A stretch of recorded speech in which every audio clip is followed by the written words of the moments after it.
Shalom, selamat pagi Bapak Ibu yang terkasih di dalam Tuhan Yesus Kristus.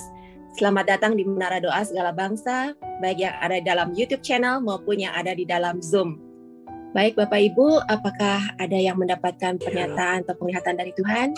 Bisa silahkan, saya persilahkan. Shalom.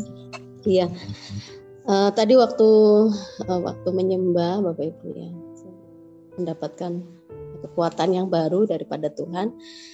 Memang hari-hari ini Bapak Ibu, sepertinya kita itu ya boleh dikatakan capek ya menghadapi situasi seperti sekarang ini yang sedang terjadi. Dan Tuhan katakan tetap kuat dan tetap kuat. Ya, meskipun mungkin secara pikiran, secara tubuh ini mungkin capek menghadapi situasi dan kondisi yang terjadi saat ini. Dan sepertinya kekuatan kita itu, kita merasa sepertinya nyaris kita tidak punya kekuatan apa-apa untuk tetap kita melangkah menghadapi semuanya. Tetapi Tuhan katakan tetaplah kuat dan tetaplah kuat, karena Tuhan itulah kekuatanmu. Engkau tidak berjalan sendirian, tetapi ada Tuhan yang menjadikan engkau kuat. Puji Tuhan. Salam Bapak Ibu, tadi waktu pujian penyembahan, biar belas kasihan-Mu Tuhan. Waktu bawakan pujian penyembahan itu saya merasakan bahwa Tuhan Yesus berdiri memandang kita semua dengan wajah tersenyum. Artinya Tuhan pasti memberikan kekuatan dan kita pasti melewati badai-badai yang kita hadapi sekarang ini dengan penuh sukacita. Artinya kita tetap semangat, jangan kita menggerutu, jangan kita bersungut-sungut, tetap kita ucapkan bersyukur. Karena saya melihat dari Tuhan, Dia tersenyum melihat kita pada saat waktu menaikkan pujian biar belas kasihan-Mu Tuhan Yesus itu. Dia tersenyum melihat kita semua. Artinya Dia senang walaupun saat sekarang ini keadaan kita seperti ini. Kita percaya Dia pasti membela kita. Dia pasti membela bangsa kita. Dan bangsa kita akan keluar sebagai pemenang. Amin. Shalom.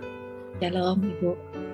Tuhan, saya menyampaikan satu pesan Tuhan dalam penyembahan tadi bahwa jangan kita gentar, jangan kita takut di situasi keadaan sekarang, kata Tuhan yang kita lihat, karena Tuhan katakan aku tahu menyimpan kamu, begitu. Jadi kata seperti itu. Lalu saya diingatkan Tuhan untuk satu ayat di dalam firman Tuhan, yaitu di dalam 2 Petrus pasal 2. Firman Tuhan ini Tuhan berikan pagi hari ini. Sebab orang benar ini tinggal di tengah-tengah mereka, dan setiap hari melihat dan mendengar perbuatan-perbuatan mereka yang jahat, sehingga jiwanya yang benar itu tersiksa.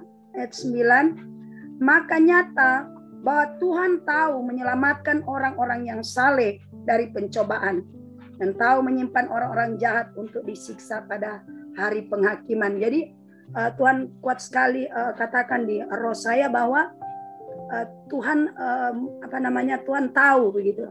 Tuhan tahu Dia tahu untuk menyelamatkan, Dia tahu untuk menyingkirkan, Dia tahu untuk menyimpan kita orang-orang saleh. Amin. Nah, jadi kata itu yang saya dapat kuat sekali dalam penyembahan, bahwa kita nggak usah takut, nggak usah gentar, bahwa Tuhan yang berdaulat penuh atas hidup kita. Dia tahu. Jadi ini yang intinya Dia tekankan. Tuhan tahu kok. Tuhan tahu untuk menyelamatkan kita, menyembunyikan kita, menyimpan kita dalam segala situasi keadaan apapun. Terima kasih, itu saja. Saya tadi waktu ujian yang terakhir, yaitu tentang berdiri untuk bangsa ini, aduh sampai merinding saya. Itu Tuhan bilang apa yang dilakukan, karena minggu-minggu lalu itu kan Tuhan selalu bicara tentang tentang tanda darah di depan pintu, ya kan, untuk ada keselamatan anak-anak sulung, ya kan, waktu zaman di Mesir itu Tuhan kan bicara seperti itu beberapa minggu yang lalu. Terus Tuhan kan bilang, kamu mau nggak berdiri untuk bangsa ini? Siap Tuhan. Kamu mau nggak berdiri untuk wilayah yang kamu tinggali? Siap Tuhan. Nah itu Tuhan bilang, olesin darah setiap pintu. Tapi bagaimana caranya Tuhan? Nanti disangkanya yang enggak gitu. Akhirnya Tuhan kasih hikmat. Jadi kami lakukan selama 2 minggu ini ya. Kami lakukan dari gang masuk gang keluar gang, kami deklarasikan setiap pintu-pintu itu ada darah Yesus, ada jaminan keselamatan, tidak ada roh maut, tidak ada bakteri, tidak ada virus yang bisa masuk mau menyentuh orang-orang di sekitar rumah ini, di dalam rumah ini. Pokoknya kami deklarasikan sambil jalan gitu ya. Itu puji Tuhan ya. Aduh, merinding banget ya. Minggu-minggu yang lalu, 3 minggu yang lalu itu di daerah saya itu kan memang banyak yang kena corona, bahkan yang meninggal itu hampir tiap hari itu ya, sampai ada dalam satu jam ya, habis maghrib itu sampai 2 orang gitu ya, itu berdekatan gitu ya, itu aduh, itu benar-benar gitu, roh maut itu seperti sudah merajalela gitu ya. Dan setelah kami dolingin dari gang masuk gang dengan kami ya hanya tangan saya aja yang ada dari darah Yesus, tapi kami keliling dari gang masuk gang. Puji Tuhan, selama 2 minggu ini kemarin itu pada tes itu semuanya adalah negatif, tidak ada gitu. Bahkan itu satu kelurahan itu nggak ada lagi yang kena, yang isoman mereka sembuh. Karena kami kalau membagikan makanan, saya sambil mendeklarasikan ya kan, ada darah Yesus di depan pintu gitu, ada jaminan keselamatan. Sekalipun mereka orang Kedan, tapi mereka tahu, Bu, tujuan saya bukannya mengkristenisasi, enggak, cuma berdoa. Itu ya, biar dalam rumah Ibu itu diselamatkan. Ada tanda keselamatan, ada perjanjian keselamatan, ada kesembuhan. Ya Bu, ada kelimpahan ya Bu. Dan mereka, oh ya Bu, puji Tuhan. Kami kemarin itu kami keliling itu juga semuanya sembuh. Amin. Dan kalau kita mau berdiri untuk bangsa ini bukan suatu kebetulan loh. Pak Jeremia itu menyanyikan berdiri untuk bangsa ini, ya kan? Itu memang kerinduan kami semua untuk berdiri untuk bangsa ini. Karena bangsa ini sekarang kan ibaratnya lagi benar-benar terpuruk, ya kan? Tapi kita ayo seperti Sodom dan Gomora, bila ada orang-orang yang mau berdiri untuk bangsa ini, untuk negeri ini, untuk berperang, ya kan? Pasti akan mendapat keselamatan. Karena Tuhan itu juga sudah kerahkan para malaikat-malaikatnya di sekeliling di Indonesia ini. Amin. Itu yang kami dapat hari ini karena Tuhan sampaikan. Pas Pak Jeremia nyanyi itu tadi, saya sampai gemeter itu berdiri untuk negeri ini, berdiri untuk bangsa ini, membawa lawatan, ya kan, membawa kesembuhan, menyampaikan kabar baik, menyampaikan kebenaran itu. Terima kasih, kiranya setiap apa yang saya sampaikan ini bisa menjadi berkat buat Bapak Ibu di sekelilingnya saja dulu, ya, di sekelilingnya. Coba jalankan itu. Renungkan itu, coba baca di Alkitab, di Perjanjian Lama, itu semuanya ada di situ. Amin. Terima kasih, Tuhan Yesus memberkati. Oke, baik, kalau misalnya tidak ada lagi, kita akan masuk dalam firman Tuhan yang akan dipimpin oleh akan disampaikan oleh Ibu Esther Lee. Tempat waktu kami persilahkan. Baik, mari kita bersatu di dalam doa. Bapa kami yang di surga, kami mengucap syukur pada pagi hari ini kembali Engkau mengumpulkan kami di sini. Tuhan, sebentar lagi jika kebenaran firman-Mu akan disampaikan, Tuhan. Biarlah kebenaran firman-Mu ini boleh menguatkan setiap kami, Tuhan. Biarlah Engkau yang memimpin dan Engkau yang beracara, Tuhan. Engkau yang berbicara melalui mulut hamba-Mu ini, Tuhan. Engkau pakai hamba-Mu yang bukan apa-apa dan bukan siapa-siapa ini boleh menjadi berkat untuk umat-Mu di tempat ini. Dalam nama Tuhan Yesus, kami serahkan doa ini. Amin. Shalom. Puji Tuhan. Pada pagi hari ini, pada pagi hari ini saya ingin membagikan kebenaran firman Tuhan mengenai pengelana waktu atau the time traveler. Kita baca dalam Kejadian 15 ayat yang ke-13 sampai yang 14. Bisa saya minta Ibu Lihong untuk membantu saya membacakannya. Kejadian 15 ayat 13 ayat 14. Firman Tuhan kepada Abram, ketahuilah dengan sesungguhnya bahwa keturunanmu akan menjadi orang asing dalam suatu negeri yang bukan kepunyaan mereka, dan bahwa mereka akan diperbudak dan dianiaya 400 tahun lamanya. Tetapi bangsa yang akan memperbudak mereka akan kuhukum, dan sesudah itu mereka akan keluar dengan membawa harta benda yang banyak. Amin. Jadi pada kejadian yang 15 ini, Tuhan itu menyatakan bahwa keturunan Abraham akan demikian sampai diperbudak 400 tahun ke depan. Pada saat itu padahal sebenarnya Ishak itu bahkan belum lahir gitu. Ishak lahir kita lihat di pasal yang ke-21. Enggak kita baca. Cuma dari sini kita bisa lihat kalau Tuhan itu yang pengelana waktu, dia time traveler, dia Alpha dan Omega, dia yang mampu melihat yang akan datang jauh, bahkan berapa ratus tahun di depan sebelum hari ini tuh terjadi. Jadi Abraham belum punya Ishak, sudah ada, Tuhan sudah bisa melihat gitu. Demikian jauhnya. Pada paginya Tuhan mengatakan di ayat pasal 15, ayat yang pertama-tama itu Tuhan mengatakan keturunanmu akan banyak seperti pasir di pantai, seperti bintang di langit. Pada malam harinya Tuhan mengatakan yang lebih jauh lagi gitu, berapa ratus tahun ke depan. Nah, kita baca lagi di dalam Yesaya 46 ayat yang ke-10. Silakan Ibu Lihong. Yesaya 46 ayat yang ke-10.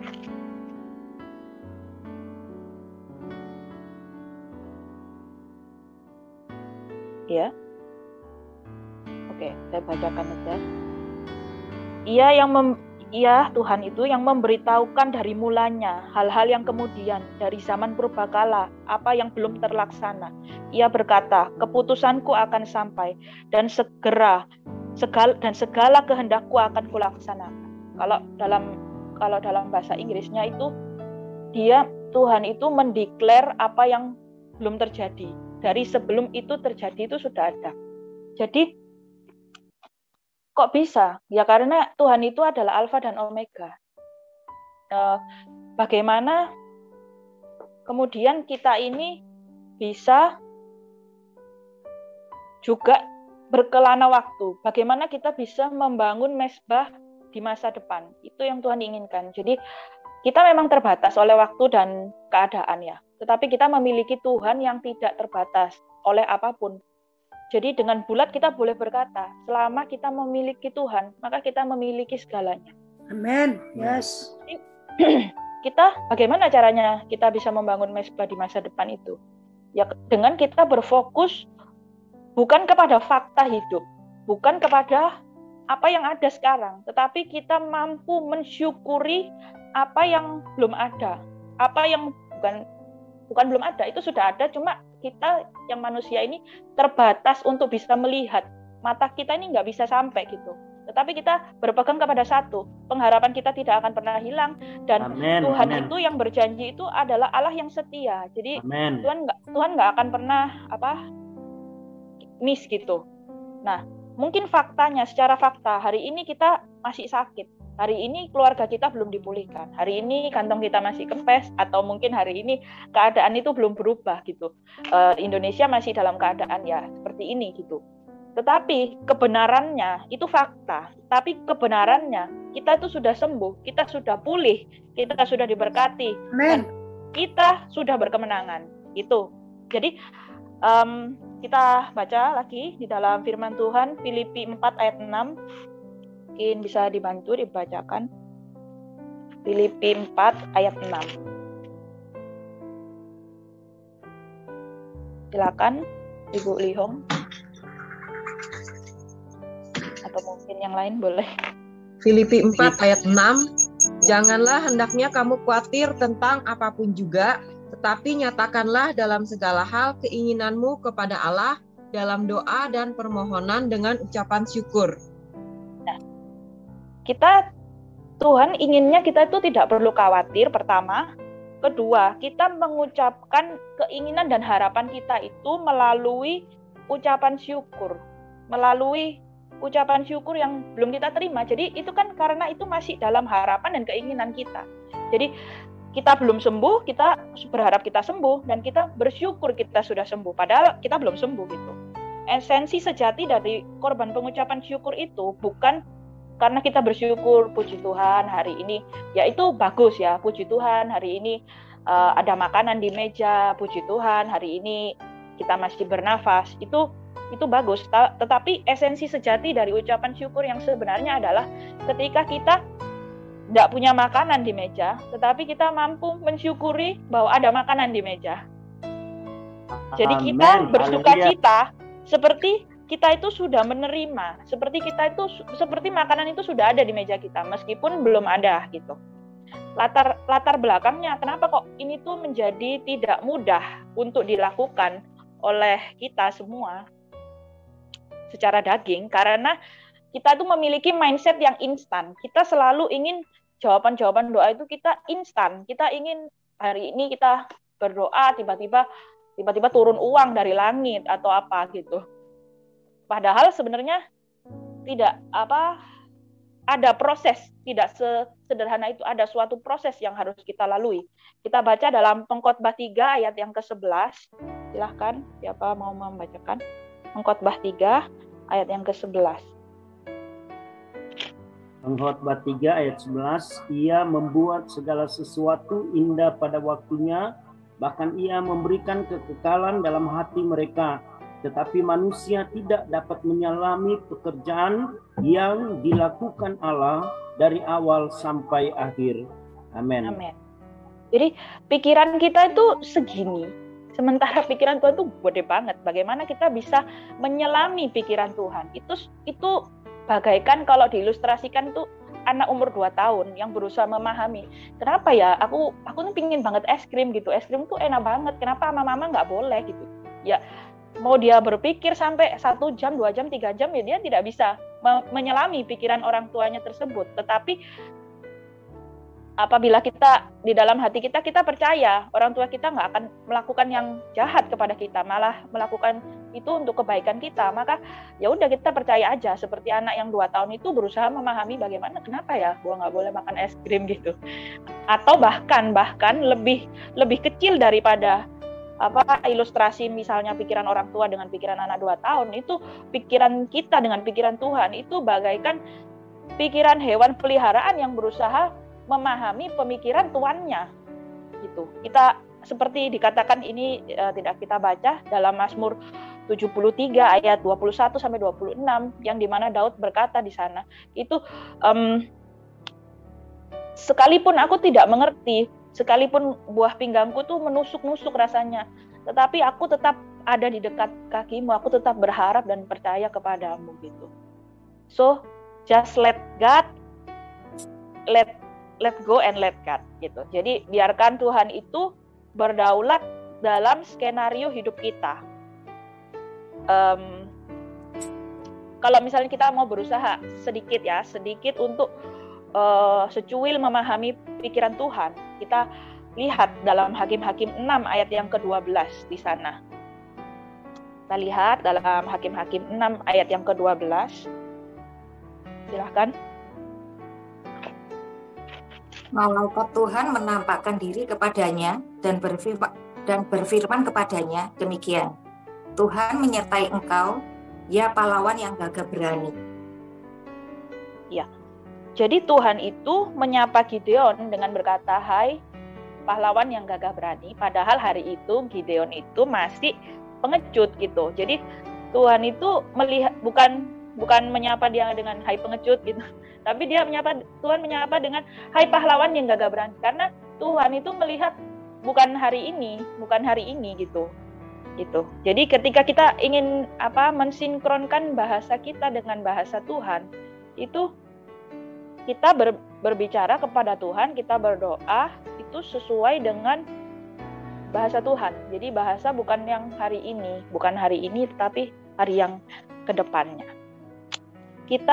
Dengan kita tidak menuntut Tuhan untuk menjawab doa-doa kita sekarang, itu berarti kita sedang mendeklarasikan iman, kita mendeklarasikan pengharapan, dan kita mendeklarasikan kasih kita yang tanpa syarat kepada Tuhan.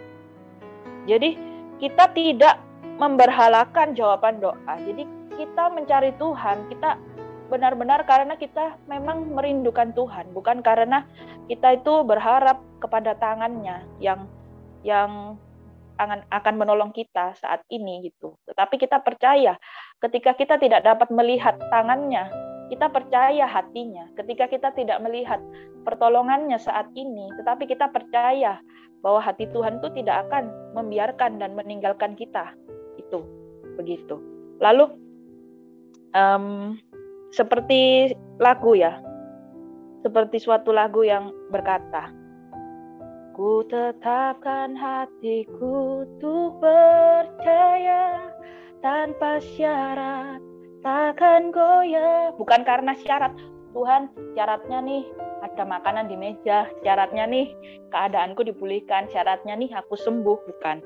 Tetapi karena kita ingin menetapkan hati kita untuk percaya kepada Tuhan tanpa syarat dan tanpa embel-embel gitu. Seperti Sadrak, Mesak, dan Abednego. Itu bagaimana mereka itu beriman kepada Tuhan. Bagaimana mereka itu berpengharapan kepada Tuhan. Dan bagaimana mereka itu mengasihi Tuhan di atas fakta dan keadaan yang ada. Faktanya mereka itu diancam masuk ke dapur api. Faktanya tuh mereka secara logika manusia tuh pasti mati gitu kalau masuk ke dapur api. Tetapi ketika dia menetapkan hatinya untuk percaya kepada Tuhan gitu, dan Tuhan itu tidak pernah meninggalkan mereka lalu membiarkan mereka udah biar aja gitu, nggak pernah. Tuhan menyelamatkan mereka tepat pada waktunya. Cuma memang ada suatu proses yang harus dijalani. Untuk apa? Ya untuk supaya kemuliaan Tuhan itu bisa dinyatakan melalui hidup Sadrak, Mesak, Abednego yang bisa tertulis di dalam Alkitab kita, sehingga kita baca dan mengingatkan kita dan menguatkan kita setiap kali kita membaca itu gitu. Sebenarnya ya secara manusia semua orang pasti menginginkan jawaban yang instan, menginginkan yang hari ini tiba-tiba sembuh gitu. Tetapi semua itu ada proses. Jadi waktu kita masih kecil gitu, waktu kita masih bayi rohani gitu, ketika kita doa, Tuhan kok kayaknya langsung jawab gitu. Dan setelah itu lama-lama kok kayaknya nggak sesederhana itu. Kenapa? Karena kita itu harus melalui sebuah proses pendewasaan, sebuah proses pemurnian. Bukan terus seperti orang tua kita, anak kita doyan permen, terus kita kasih permen, terus kita kasih coklat, terus kita kasih es krim, terus tanpa dia belajar untuk makan makanan yang keras, tanpa dia belajar untuk makan makanan yang bergizi gitu.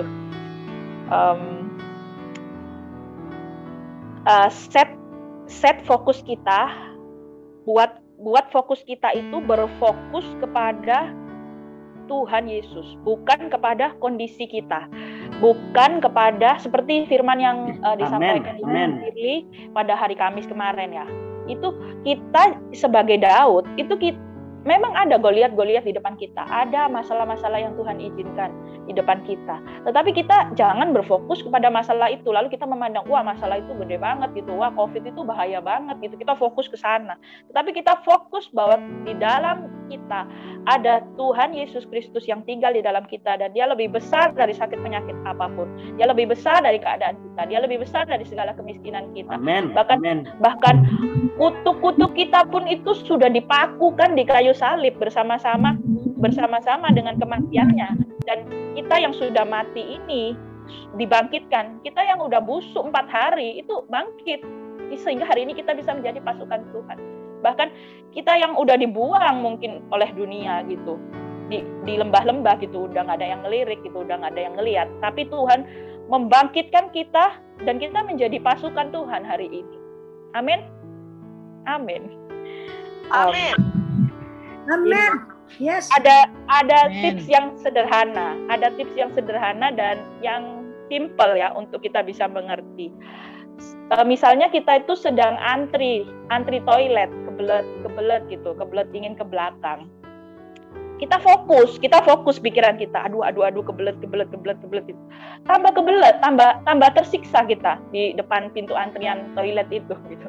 Tetapi ketika kita udah tahu gitu kebelet kan ke toilet gitu. Tapi kita ngelihat, ternyata di kamar mandi ini ada lukisan ya, bagus banget gitu. Ternyata wallpapernya bagus dan lain-lain gitu. Akhirnya kita nggak kerasa gitu waktu itu ketika pintu itu terbuka, ya udah kita masuk gitu. Jadi dalam hidup ini kita jangan fokus terus ke masalah kita, fokus ke sakit kita terus, fokus ke keterbatasan kita terus gitu. Kita fokus aja ke Tuhan Yesus dan karya indah yang ada di Amin. Haleluya. Haleluya, semangat. Kenapa Tuhan selalu bilang gitu? Ingat dong, secara ini bahasa sehari-hari kita ya. Ingat dong, siapa yang bawa kalian keluar dari Mesir? Siapa yang membelah laut? Siapa yang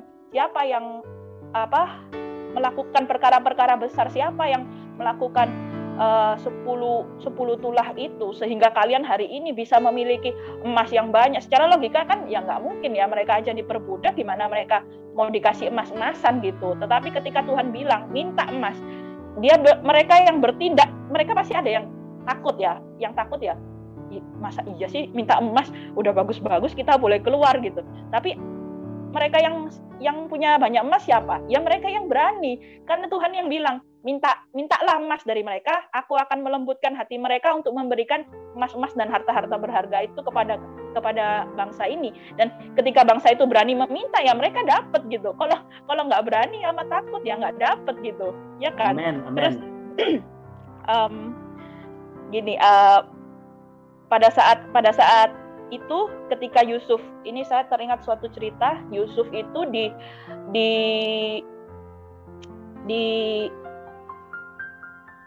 dipindahkan ke Mesir oleh Tuhan, lalu kemudian kan waktu itu saudara-saudaranya yang 12 itu menyusul dan lain-lain. Yusuf kan belum menyatakan dirinya kalau dia adalah Yusuf ya. Jadi saudara-saudaranya masih taunya dia tuh Firaun atau orang Mesir. Lalu kemudian Yusuf itu meminta saudara-saudara itu untuk membawa adik yang terkecil, bahkan untuk ikut bersama-sama di sana, dan ada saudaranya satu, Simeon, yang ditawan gitu supaya mereka balik lagi. Waktu itu kan Israel atau Yakub itu bergumul lah, kemarin anak saya Yusuf udah hilang gitu, sekarang Benyamin mau diminta lagi gitu. Dia kan ada pergumulan. Kalau misalnya dia ragu dan dia ngomong ya udah biarin aja Simeon di sana gitu, yang penting Benyamin tetap sama aku, misalnya si Yakub itu berkata seperti itu, maka tidak ada ceritanya hari ini, tidak ada Israel itu diselamatkan, ya mereka akan terpisah oleh Mesir dan Israel dan mereka mati di sana. Tapi ketika dia percaya gitu loh, dia percaya kepada Tuhan, ya udahlah, kalau memang udah jalannya seperti itu, saya jalani seperti itu, maka ada kemenangan gitu, ada pemeliharaan yang sempurna, bahkan ada yang tidak terbayangkan oleh Israel atau Yakub pada saat itu gitu. Dia bisa terbebas dari semua penderitaan yang menekan hidupnya ya, nggak ada makanan dan lain-lain gitu. Puji Tuhan. Lalu saya punya sebuah cerita sederhana itu Esther kecil itu minta mangga, tapi minta mangga itu kan nggak dikasih sama mama, itu bukan minta dengan menangis-nangis, bukan, tapi dengan seperti ini, mengucap syukur untuk mangga yang belum ada. Jadi Esther kecil itu berkata, Mama, ayo kita makan mangga sama-sama, ini mangga akan kita makan sama-sama ya, padahal mangganya belum dibuka gitu, ini mangga kita makan sama-sama ya, kita bagi sama-sama, kita nikmati sama-sama. Akhirnya si mama ini ya nggak tega gitu, mau nggak buka mangga, anaknya udah mengucap syukur dengan apa yang belum ada gitu, dengan mangga yang belum dibuka kayak gitu. Jadi kita juga sama, kita bahkan apalagi Tuhan gitu. Tuhan bukan nggak sanggup, tangan Tuhan bukan kurang panjang, telinga Tuhan bukan kurang tajam, dan mata Tuhan bukan kurang tajam untuk melihat gitu, bukan kurang tajam untuk mendengar. Tetapi ada suatu proses yang membuat Tuhan itu menahan diri untuk tidak semua itu nuruti mau kita, supaya demi kebaikan kita sendiri, supaya kita tidak ternina bobokkan dengan keadaan seperti itu. Ketika kita memiliki Tuhan di dalam hidup kita, kita menyadari bahwa kita itu memiliki segalanya. Apalagi yang kita nggak punya kalau kita udah punya Tuhan. Mau kita dalam keadaan A, keadaan B, keadaan C, orang mau berkata, ngapain sih lu doa terus? Ngapain sih kamu itu baca Alkitab terus kayak apa aja, padahal ya keadaan kamu tetap seperti ini, keadaan kamu tidak berubah ya. Mereka nggak mengerti kalau kita berdoa, kita berharap kepada Tuhan, kita mencari Tuhan dengan segenap hati dan jiwa dan kekuatan kita, bukan karena apa yang kita harapkan dari Tuhan, tetapi karena kita bersyukur atas karya Tuhan, kita bersyukur Tuhan memungut kita dari yang bukan siapa-siapa. Tuhan mengaruniakan suatu destiny yang besar, bahkan yang terlalu tinggi untuk kita dapat bayangkan, tetapi kita jalani bersama-sama dengan Tuhan. Saya tutup dengan sebuah kesaksian seperti ini. Waktu itu dulu saya merasa saya itu melayani Tuhan belum dengan sebaik-baiknya. Saya merasa saya melayani Tuhan itu dengan ala kadarnya, tidak dengan segenap hati. Lalu kemudian karena satu dan lain hal akhirnya menjauh dari Tuhan. Terus lalu kemudian ketika Tuhan kembali menemukan saya dan membuat saya itu utuh, mengisi saya dengan firman, dengan hadiratnya, saya itu berdoa kepada Tuhan. Tuhan, izinkanlah saya itu terlibat dalam pelayananmu, dalam pekerjaanmu, sekecil apapun bagian yang Tuhan percayakan gitu. Waktu itu saya berdoa ya dengan bercucuran air mata gitu. Maksudnya misalnya andai kata pun saya itu dapat pekerjaan yang paling orang nggak mau kerjain di pelayanan itu, saya mau ambil gitu. Biarpun sekalipun yang misalnya ngatur bangku gereja atau apa, saya katakan itu sama Tuhan. Tetapi Tuhan itu nggak tidak memberikan saya pelayanan, maksudnya tidak menjawab doa saya seperti yang saya minta. Tetapi Tuhan itu adalah Allah yang sanggup menjawab doa-doa itu lebih dari yang dapat kita minta, lebih dari yang dapat kita bayangkan, lebih dari yang kita pernah dengar gitu. Jadi ya ngapain kita harus takut gitu selama kita memiliki Tuhan, bener nggak? Ya. Amin. Jadi tugas kita hanyalah untuk berfokus kepada kebenaran, berfokus kepada Tuhan Yesus, berfokus kepada firman.